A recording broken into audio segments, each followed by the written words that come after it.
নাম নিয়ে তোলাবাজি করছেন। শবরী মুখার্জির কাছে দিদি আমার ঘর দখল করে হয়ে গেল। সরকারের নীতি এ ব্যাপারে জিরো টলারেন্স। তোলাবাজি সিন্ডিকেট বন্ধ করা এটা আমাদের চ্যালেঞ্জ।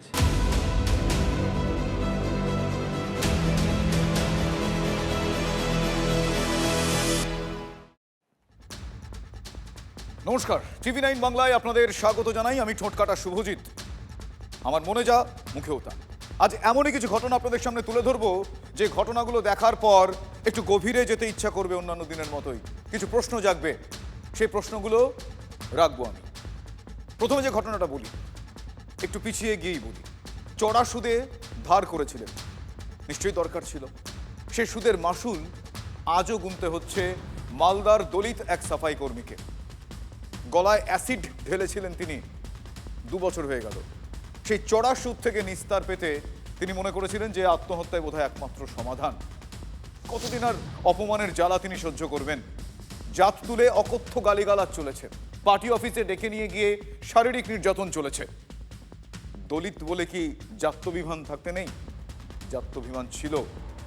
যেদিন দেখলেন ওই লোকগুলো ওর স্ত্রীর দিকেও হাত বাড়িয়েছে, রাতে বাড়ি থেকে তুলে নিয়ে গিয়েছে, পার্টি অফিসে আটকে রেখেছে, বলা হয়েছিল বকেয়া সুদ মিটিয়েই স্ত্রীকে ছাড়িয়ে নিয়ে যেতে হবে, সেদিন তিনি দিকবিদিক জ্ঞান হারিয়ে ফেলেছিলেন। যদিও শেষ পর্যন্ত স্ত্রীকে সঙ্গে নিয়ে তিনি বাড়ি ফিরতে পেরেছিলেন, কিন্তু অপমানের জ্বালা তাকে পেড়ে ফেলেছে একেবারে। এই ঘটনার ঠিক 2 দিনের মাথায় অ্যাসিড গলায় ঢেলে ইংরেজবাজার পুরসভার ওই সাফাই কর্মী আত্মহত্যার পথ বেছে নেওয়ার চেষ্টা করেছিলেন।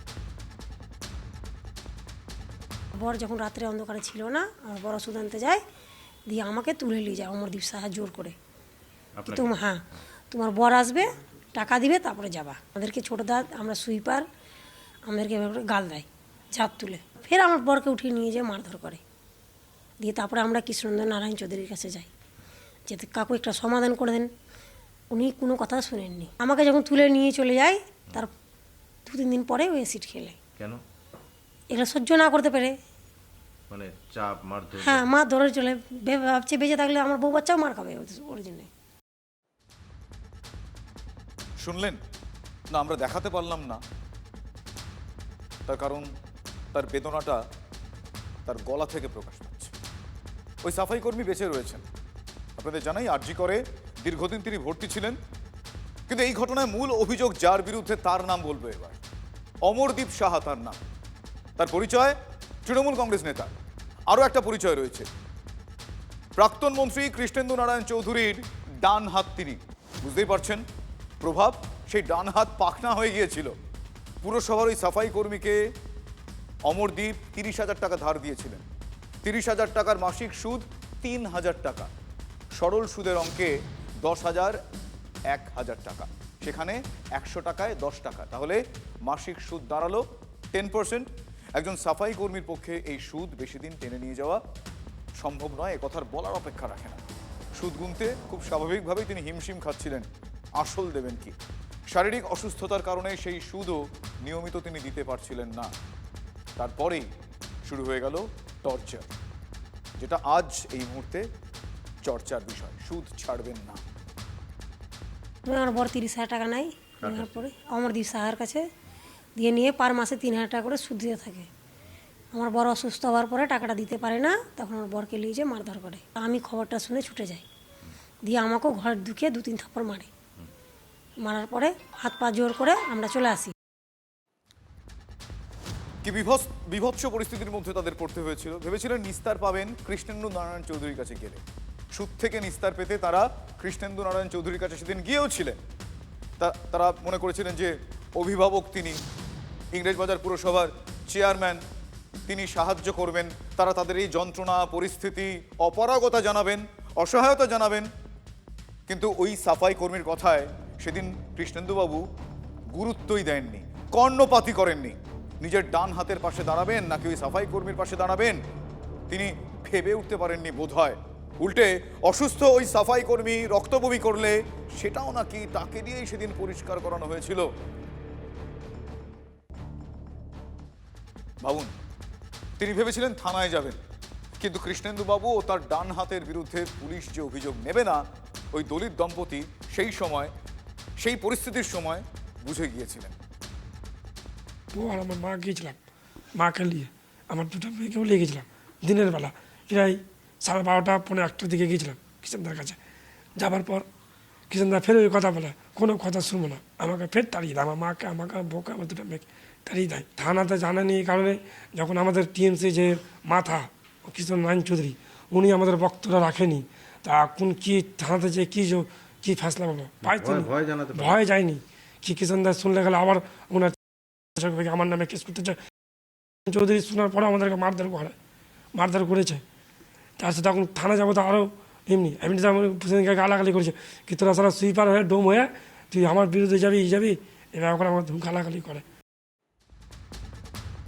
ভয় সেদিন ছিল ভেরি মাচ ইন।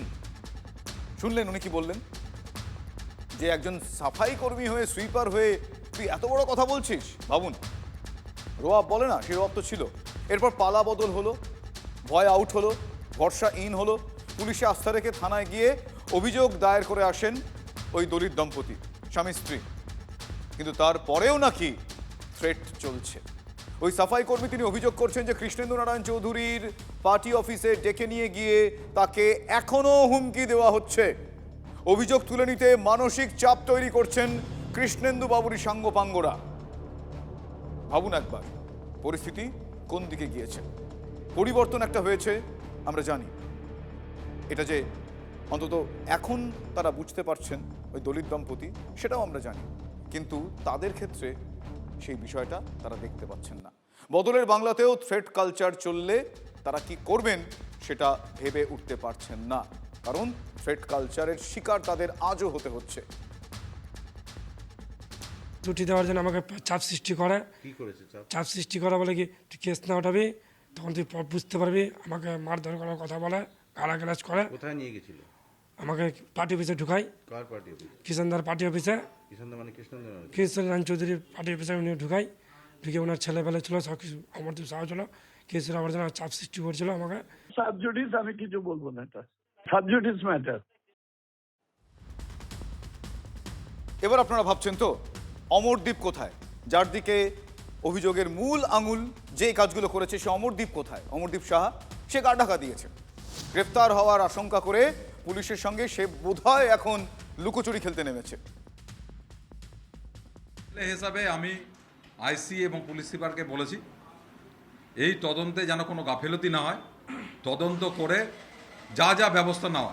আমি তো আর কারো গায়ে মাথায় নিয়ে ডিম মারতে পারবো না, আর কারো বিরুদ্ধে গুন্ডা লেলিয়ে দিতে পারবো না। এটা আমার পার্টিরও নীতি না, এটা আমারও নীতি না। সরকার আমাদের পাশে আছে, সরকার বলেছে কি আইনের দ্বারাই কাজ হবে, অন্যায় করে প্রশ্রয় দিবে না, এই কথা সরকার বলেছে। আজ হিম্মত লাগিয়ে আমি এটার বিচার চাই। আইনগতভাবে যা ব্যবস্থা হওয়ার সম্পূর্ণটাই হবে। মানুষ ভরসা রেখে দেখুক, কোথাও কোনো গাফিলতি হবে না। মানুষ ভরসা রেখেছেন বলেই তো 15 বছরের একটা সরকার পাল্টে গিয়েছে। নরেন্দ্র মোদী নিজে প্রচারে এসে বারবার বলেছেন ভয় আউট, ভরসা ইন। কিন্তু রিয়েল সিচুয়েশন, বাস্তবের ছবিটা? গত বৃহস্পতিবার, লাস্ট থার্সডে, মুখ্যমন্ত্রী জনতার দরবারে হাজির হন যাদবপুরের সন্তোষপুর এলাকার এক বিধবা। কি বলেন এসে তিনি? তার একটা দোকান, সে দোকান দখল হয়ে গিয়েছে। কে দখল করলো? তৃণমূলের কোন নেতা, কোন নেতার সাগরেদ? এই প্রশ্নগুলো উঠেও ছিল। এই প্রশ্নের উত্তর দিতে গিয়ে অভিযোগকারী ওই বিধবা মহিলা যার নাম করলেন, তিনি বিজেপির বিধায়ক সর্বরী মুখোপাধ্যায়।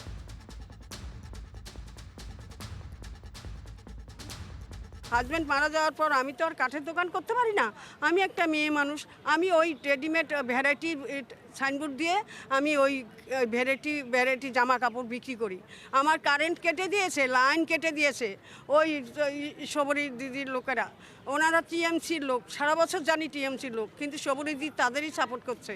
দখল করার পর আমি দৌড়িয়ে সবরীদির কাছে গেছিলাম, সবরী মুখার্জির কাছে, ওনার বিধায়িকা, ওনার কাছে আমি গেছি। দিদি আমার ঘর দখল করে হয়ে গেল, বিজেপির পতাকা লাগাই দিয়েছে, বড় বড় করে পতাকা, বিজেপির পতাকা। দিদি আপনারা এরকম টিএমসির সরকারের থেকে আমরা অনেক অত্যাচার হয়েছি, আমার মেয়ে আমি। আবার আপনারাও এরকম আমার দখল করে নিলেন, আমার দোকানে টিএমসির বিজেপির পতাকা লাগানো। তখন বলে কি একটা ঘর হয়ে নিয়ে এসে তো কি হয়েছে, তোমার তো আরেকটা আছে। আমি বলছি ওইটা তো আমার না, ওইটা ভাড়া। অয়ন পাল আর রাজা রায় ওরা দুজনে আমার সঙ্গে হাসি কৌতুক করছে। ওরা খাবারের দোকান দিয়ে আমার সাইনবোর্ড ফেলে দিয়ে নতুন সাইনবোর্ড লাগাচ্ছে খাবারের দোকান। এটা করেছে ওই যে যেখানে ওখানে থাকে হাবুল দাস, অয়ন দাস, কুট্টি মদক। তৃণমূলের লোক। সর্বরী মুখার্জি এদের বাঁচাচ্ছে। সেইটাই কিছু একটা ব্যাপার আছে নিশ্চয়ই। সর্বরীর নেতৃত্বে ওরা এসব করছে। আমাকে মেরেছে, আমাকে পিঠে করেছে, জামা কাপড় ছিঁড়ে দিয়েছে, চুল ছেড়েছে। আমার 144 আছে। জনতার দরবারে এসেছি আমি শুভেন্দুদার কাছে, আমি সুবিচার পাওয়ার আশায়। আমি মনে করি যে আমি নিশ্চয়ই শুভেন্দুদা আমার দোকান ঘরটা আমাকে পাইয়ে দেবে। শুনলেন তার কথা, পুরোটা শোনালাম। সন্তোষপুরের ওই বিধবা মহিলার অভিযোগে এটা কিন্তু পরিষ্কার যে তৃণমূলেরই চেনা মুখগুলো তার দোকানের দখল নিয়েছে। ফুল বদল করে তারা হাতে বিজেপির ঝান্ডা ধরেছে। কিন্তু বিজেপির বিধায়ক সর্বরী মুখোপাধ্যায় কেন তাদের প্রশ্রয় দিলেন? দেখুন, বিজেপির রাজ্য সভাপতি শ্রমিক ভট্টাচার্যও কিন্তু মানছেন যে হঠাৎ বিজেপি হওয়া কিছু লোক এবং তাদের দলেরও বেশ কিছু লোক তারা সক্রিয় হয়ে উঠেছেন মানে এই ধরনের কাজকর্মে। কি বলেছেন তিনি শুনুন তার বাইটের সেই অংশটা। দলের নাম নিয়ে তোলাবাজি করছেন। দলে কেউ আসেনি, আমরা গ্রহণ করি। আমাদের দলের নাম নিয়ে কিছু মানুষ বিভিন্ন জায়গায় তোলাবাজির চেষ্টা চালাচ্ছে। মুখ্যমন্ত্রী শুভেন্দু অধিকারী কঠোর হাতে প্রশাসনিক স্তরে সেটা ব্যবস্থা নিচ্ছে। আমরাও দলের পক্ষ থেকে সাংগঠনিকভাবে যেটা করার করছি। বিচ্যুতি দু এক জায়গায় আছে, কিন্তু কোনো বিচ্যুতিকে দীর্ঘদিন মানা যাবে না। সরকারের নীতি এ ব্যাপারে জিরো টলারেন্স। আরো 15 দিনের সময় দেখছি আমরা, তারপরে যেটা হবে বুঝতে পারছি। গোটা বিষয়টা আপনাদের দেখালাম, ওই মহিলার অভিযোগ আপনাদের শোনালাম, কার দিকে অভিযোগের আঙুল শোনালাম এবং অভিযোগের মধ্যে তিনি কোথায় অভিমান রেখেছেন সেটাও আপনারা বুঝতে পারলেন। তিনি স্পষ্টত বলছেন যে দিনের পর দিন তারা এই অত্যাচারের শিকার হয়েছে। বিগত 15 বছর ধরে তৃণমূল কংগ্রেসের ছত্রছায়া থাকা কিছু হুলিগানদের দ্বারা। কিন্তু তিনি আজ অবাক হচ্ছেন, তিনি অভিমান করছেন যে আজ বিজেপি বিধায়ক যিনি আছেন তিনি কেন তাদেরকে প্রশ্রয় দিচ্ছেন। তারপরেই আপনাদের আমি শোনালাম কি বলেছেন শ্রমিক ভট্টাচার্য। তিনি কিন্তু বলছেন যে কিছু বিচ্যুতি রয়ে গিয়েছেন, তার মানে এই খবরগুলো তাদের কাছে গিয়েও পৌঁছচ্ছেন। তিনি এটাও বলেছেন দীর্ঘদিনের অভ্যাস এখনো বোধহয় তারা বদলে উঠতে পারেননি। অনেকে আবার নব্য বিজেপি হয়েছেন বলেও তিনি দাবি করেছেন এবং তাদের মধ্যেও সে পুরনো অভ্যাসটা রয়ে গিয়েছেন। তবে এদের কাউকে যে রেয়াত করা হবে না সেই ইঙ্গিতটা কিন্তু বিজেপির রাজ্য সভাপতি স্পষ্ট করে দিয়ে গিয়েছিলেন। যেই ইঙ্গিত এর আগেও পঞ্চায়েত মন্ত্রী দিলীপ ঘোষের কণ্ঠেও আমরা শুনেছি, যেই ইঙ্গিত, যেই কড়া হুঁশিয়ারি শুভেন্দু অধিকারীও দিয়েছেন। তিনি বারবার বলেছেন যে এই ধরনের অভিযোগ যদি কানে আসে জায়গা মতো জানাতে হবে, ব্যবস্থা হবে। ফলে আজ এই মহিলা, এই বিধবা মহিলা যিনি সন্তোষপুর এলাকার বাসিন্দা, যিনি অভিযোগ করছেন, সেই অভিযোগ কিন্তু এই মুহূর্তে বিজেপির তরফ থেকে খুব কড়াভাবে দেখা হয়েছে, খুব সহজভাবে উড়িয়ে দেওয়া হয়নি। বিজেপির রাজ্য সভাপতির মন্তব্যে তা আরও একবার পরিষ্কার। আমি আরও একবার পিসিআরকে বলবো বিজেপির রাজ্য সভাপতি শ্রমিক ভট্টাচার্যের বক্তব্যটা একবার যদি প্লে করা সম্ভব হয়।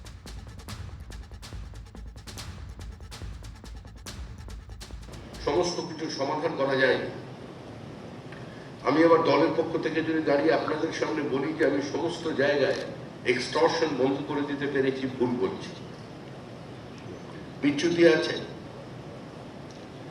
একটা পদ্ধতির মধ্যে দিয়ে মানুষ দীর্ঘদিন চলে গেছে, একটা ইজি মানির মধ্যে দিয়ে একটা সিন্ডিকেট তৈরি হয়েছে। ক্ষমতার পট পরিবর্তনের সঙ্গে সঙ্গে সমস্ত পরিমণ্ডল যে বদল হয়ে গিয়েছে এরকম নয়। কেউ 4 ঘন্টার মধ্যে একটা শাসক দলে যোগ দিয়ে ফেলেছেন এবং কারোর মনের মধ্যে আমাদের দলেরই সুপ্ত কিছু বাসনা ছিল যেগুলো অতৃপ্ত অবস্থায়, ডরমেট অবস্থায় এতদিন ছিল, সেগুলো আবার ফুটে বেরিয়েছে। সেও কারোর সঙ্গে যোগ। অস্বীকার করলে মিথ্যাচার করা হবে। আমরা চেষ্টা করছি দলের পক্ষ থেকে সেটাকে নিয়ন্ত্রণ করা। আমি আবার বলছি, পুরোপুরি করতে পেরেছি এরকম নয়। আমাদের রাজ্যের মুখ্যমন্ত্রী শুভেন্দু অধিকারী অত্যন্ত কঠোরভাবে এগুলোকে বন্ধ করবার জন্য আপ্রাণ চেষ্টা চালিয়ে যাচ্ছেন। সক্রিয় এটা পশ্চিমবাংলার কালচার, বিশেষ করে পলিটিক্যাল কালচার হয়ে গেছে। এই কালচার তো রাতারাতি চেঞ্জ হয় না, আমাদের কাছেও খবর আছে, এবং এর জন্য আমি আমাদের পার্টির লোকেদেরকেও পুলিশে কমপ্লেন করেছি তাদের বিরুদ্ধে।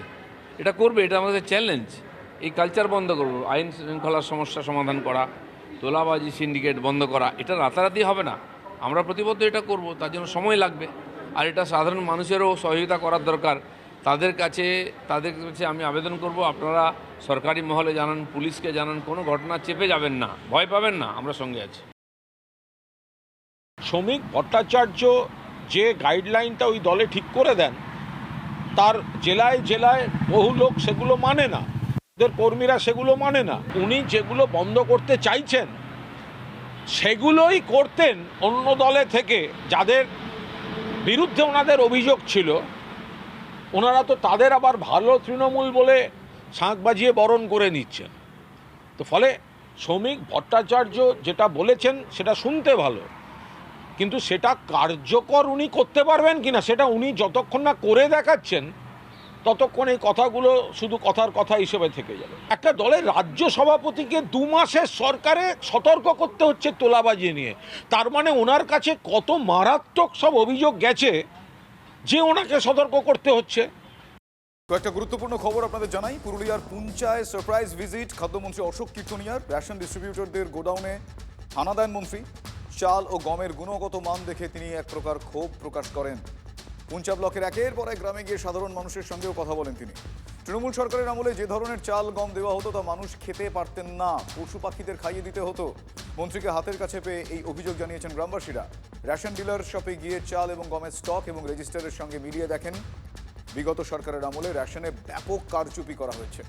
খাদ্যমন্ত্রী এই অভিযোগ করেছেন। যারা বিগত দিনে মধ্যস্বত্ব ব্যক্তি যারা ছিলেন তারা অ্যালার্ট হয়ে যান, এবং যাদের অ্যাকাউন্ট ভাড়া দিয়েছিলেন, শুনে নিন, যারা অ্যাকাউন্ট ভাড়া দিয়ে দুর্নীতি করেছেন তারাও অ্যালার্ট হন। কারণ যদি আমরা কখনো দেখতে পারি আপনার অ্যাকাউন্ট ব্যবহার করে দুর্নীতি হয়েছে, আপনিও আইনের আওতায় আসবেন, এবং যে আপনাকে নিয়ে দুর্নীতি করেছে সেও আইনের আওতায় আসবেন। এবং সঠিকভাবে পেডি প্রক্রিয়ামেন্ট করে সঠিক চালটা আমজনতার কাছে পৌঁছে দেওয়া আছে ভারতীয় জনতা পার্টির শুভেন্দু অধিকারী গভর্নমেন্টের মূল লক্ষ্য। পাথর ব্যবসায়ী টুলু মণ্ডল, যে টুলুর বিরাট কীর্তি আপনাদের জানিয়েছি, তার অফিসে এবার অভিযান পুলিশের। বীরভূমের মোহাম্মদ বাজার থানার সোৎসাল গ্রামে টুলুর হেড অফিসে পুলিশের হানা।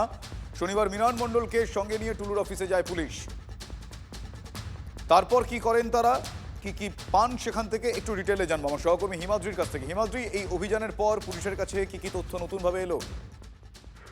দেখো, একেবারেই প্রায় সন্ধ্যে 6টা নাগাদ বীরভূমের মোহাম্মদ বাজার থানা পুলিশ, জেলা পুলিশের বিভিন্ন আধিকারিককে নিয়ে মোহাম্মদ বাজার থানার অন্তর্গত যে সোৎসাল রয়েছে, যেখানে পাথর শিল্পাঞ্চল বলা যেতে পারে, সেই পাথর শিল্পাঞ্চলে টুলু মণ্ডলে যে প্রধান কার্যালয় অর্থাৎ অফিস, সেখানে পুলিশের আধিকারিকরা বসেছেন। এবং যেটা আমরা বাইরের থেকে দাঁড়িয়ে যে শব্দ শুনতে পাচ্ছি, অর্থাৎ ভেতরে কিছু ভাঙচুর চলছে, অর্থাৎ কোনো গোপন দরজা হতে পারে যেগুলোকে লক করা রয়েছে।